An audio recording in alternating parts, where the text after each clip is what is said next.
Welcome करता हूँ आपको अपने चैनल आराम एसएम के अंदर। और आज एक बड़ी ही न्यू अपडेट निकल के आई है आईएस नेटवर्क की तरफ से OKX के बारे में, जहाँ पर उन्होंने हैश के अंदर लिखा है OKX is a scam exchange. यहाँ पर आप रीड कर सकते हैं और ऊपर अर्जेंट अपडेट है इसके बारे में। तो उन्होंने अपनी रीसेंट लिस्टिंग जो आईएस के ऊपर हुई है, आईएस कॉइन की OKX के ऊपर हुई है 19 जनवरी को, उसके हवाले से एक डिटेल आर्टिकल लिखा है। तो इसके जो मेन कुछ पॉइंट्स हैं वो मैं आप लोगों के साथ शेयर कर देता हूँ। तो यहाँ पर उन्होंने लिखा है कि दिसंबर के अंदर we for an agreement with OKX, इनका OKX के साथ एग्रीमेंट हो गया था और ये एक रिफ्यूटेबल एक्सचेंज है। और इन्होंने कंसिडर किया था कि इनकी पार्टनरशिप जो OKX के साथ थी वो अच्छी रहेगी। और इस एग्रीमेंट के तहत उन्होंने कहा कि 5 घंटों के लिए इन्होंने कहा कि 5 घंटों के दौरान हम किसी भी दूसरी जो एक्सचेंज है उसके ऊपर लिस्ट नहीं करेंगे, पहले आपके ऊपर लिस्ट करेंगे। ये इनके साथ इनका एग्रीमेंट हुआ था। तो मज़ीद उन्होंने ये भी कहा है कि हम इस चीज़ को क्लैरिफाई करते हैं कि हमने किसी किस्म के कोई फ़ंड्स जो हैं आईएस कॉइन OKX की तरफ ये लिस्टिंग हुई है उसके अंदर नहीं दिए। और OKX जो थी इसने अप्रोच किया, तो उन्होंने इस वजह से इसके ऊपर इसको लॉन्च किया। OKX approached us due to their belief in the potential of our project, क्योंकि उनका प्रोजेक्ट बहुत अच्छा था। इस वजह से उन्होंने क्या किया, इनको रब्ता किया कि आप हमारी एक्सचेंज के ऊपर इसको लिस्ट करें। अब आगे जो स्टोरी है वो बड़ी इंटरेस्टिंग हो जाती है। वो कहते हैं कि despite other prominent exchanges expressing interest in listing IS concurrently, बहुत सारी दूसरी एक्सचेंजेस थी वो चाह रही थी कि हम आईएस जो है इसको अपने ऊपर जो है वो लॉन्च करें अपनी एक्सचेंजेस के ऊपर। तो इन्होंने जो OKX था इसको एक्सेप्ट कर लिया और बाकी जितनी भी ऑफ़र्स थी उनको डिक्लाइन कर दिया, उनको कैंसिल कर दिया।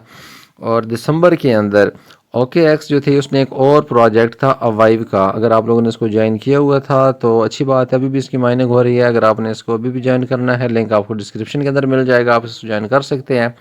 तो उस दौरान भी काफ़ी जो मसाइल थे ना वो वहाँ पर पेश आए थे। मिसाल के तौर पर क्या मसाइल थे, यूज़र कुड नॉट फाइंड अवाइव। तो जो यूज़र थे वो अवाइव को ढूंढ ही नहीं पा रहे थे कि वहाँ पर लिस्ट हो चुका है। कुछ मतलब जो दोस्त थे, सारों के नहीं, तो वो मसाइल उनको पेश आए थे। वो सर्च करते थे तो अवाइव आता ही नहीं था। सेकेंडली दूसरे नंबर पर लिखा है कि user in some countries could not trade अवाइव, कुछ ममालिक के जो लोग थे वो यहाँ पर ट्रेड भी नहीं कर पा रहे थे। तो उन्होंने इनके साथ कम्युनिकेट किया और अपने कंसर्न जो थे, अपने जो इश्यूज़ वगैरह थे वो इनके साथ डिस्कस किए। तो ये सारी जो प्रॉब्लम थी उन्होंने इनके साथ डिस्कस की कि ये जो प्रॉब्लम है ये हमारी जो लिस्टिंग है उसके दौरान अक्कर ना हो, यानी कि उस वक्त ये पेश ना आए। तो OKX ने क्या किया, उसने एक्नॉलेज किया इन इश्यूज़ को और उसके बाद उन्होंने कहा कि हम इनको रिजॉल्व करेंगे। और promising to have a team of engineer available at the time of our launch and that the mentioned issues would not occur at our listing। तो ये सारी चीज़ें इनके एग्रीमेंट के अंदर हो गई कि कोई किसी किस्म का मसाइल नहीं आएगा, ये सारी चीज़ें हुई। लेकिन इसके बावजूद लोगों को मसाइल पेश आए हैं। तो उन्होंने क्या आगे से कुछ चीज़ें ऐसी मैं आपको बताता हूँ कि after the IS coin listing on OKX we started receiving an influx of complaints from our community. बहुत ज़्यादा कंप्लेंट्स जो थी वो OKX की लिस्टिंग के ऊपर हुई। जो आईएस जो नेटवर्क है इनके जो पेयोनियर्स हैं उनकी तरफ गई कि हमें ये मसाइल आ रहे हैं।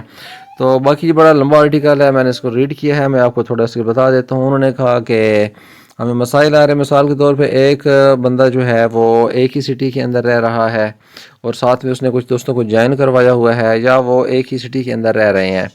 तो एक को सर्चिंग का मसला आ रहा है, दूसरे का जो कंट्री का इशू आ रहा है, हर एक का अलग अलग इशू आ रहा है।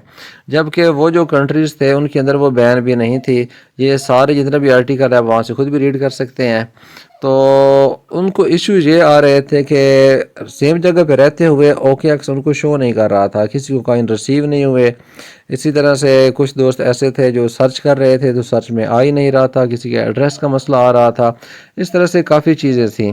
तो यहाँ पर उन्होंने एक चीज़ वाज़ेह की है कि कुछ ममालिक ऐसे हैं जहाँ पर OKX जो है वो बैन है, और स्पेशली जो चाइनीज़ कम्युनिटी है उनकी तरफ से ज़्यादा इश्यूज़ आए हैं। तो जो बैन ममालिक हैं वो भी आप रीड कर लें, हांगकॉन्ग, बेल्जियम, क्यूबा, फ्रांस, और इसके ओवरसीज़ जितनी भी टेरिटरीज़ हैं, जो आइलैंड वगैरह होते हैं वो भी सारे इसमें आ जाते हैं। इसके अलावा Iran, Japan, north Korea, Crimea, Malaysia, Singapore, Syria, United state of America including all of USA territories, बहमास है, उसके बाद कनाडा है, नेदरलैंड है, यूनाइटेड किंगडम है, आयरलैंड, बांग्लादेश, बोलीविया, ڈونیٹس، اس کے بعد لوہانسک اینڈ مالٹا.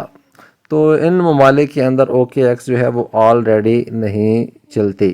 اب یہاں پر انہوں نے جن کو ٹیگ کیا ہے اس میں بائنانس انہوں نے لکھا ہے، بائنانس کوائن بیس ہے، اس کے بعد کاراکین ایف ایکس ہے، اس کے بعد کوکائن ہے، بائی بٹ ہے، گیٹ آئیو ہے، جمی ہے. یہ سارے جتنی بھی ہیں ایکسچینجز ان کو یہاں پہ ٹیگ کیا ہے. تو فیوچر کے اندر ہم دیکھ سکتے ہیں کہ ہو سکتا ہے آئے سمے ان والی جو ایکسچینجز ہیں ان کے اوپر دیکھنے کو ملے، کیونکہ اوکے ایکس کی طرف سے ان کو کافی کمپلینس کا سامنا کرنا پڑا ہے.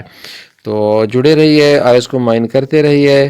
فیوچر کے اندر جب ان کا مین نیٹ لانچ ہوگا تو یہ آپ کو اچھی قیمت دے سکتا ہے. آج کے 1 سیکنڈ کی انویسٹمنٹ ہو سکتا ہے 1 سال کے بعد آپ کو بہت اچھا پروفٹ دے دے. ویڈیو اچھی لگی ہو چینل کو سبسکرائب ضرور کیجیے گا، کیونکہ فری ارننگ کی ویڈیوز میں اس چینل پہ ڈیلی بیس پہ اپلوڈ کرتا رہتا ہوں.